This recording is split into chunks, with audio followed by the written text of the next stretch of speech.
মালয়েশিয়ার কুয়ালালামপুরে ১৬ জন অবৈধ অভিবাসীকে আটক করেছে দেশটির ইমিগ্রেশন বিভাগ। তাদের মধ্যে ১০ বাংলাদেশি রয়েছে।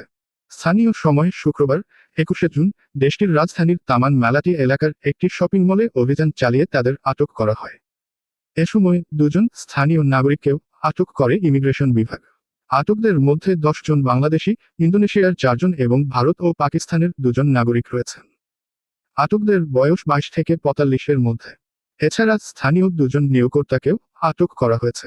অভিযান শেষে কুয়ালালামপুর ইমিগ্রেশনের পরিচালক ওয়ান মোহাম্মদ সাউপি ওয়ান ইউসুফ সাংবাদিকদের জানিয়েছেন, অভিযানের সময় ২৩ জন বিদেশি এবং ৭ জন স্থানীয় কাগজপত্র যাচাই করা হয়। তাতে দেখা যায়, ওই শপিং মলের ফুডকোর্টের প্রায় সব স্টলে অবৈধ অভিবাসীদের নিয়োগ দেওয়া হয়েছে।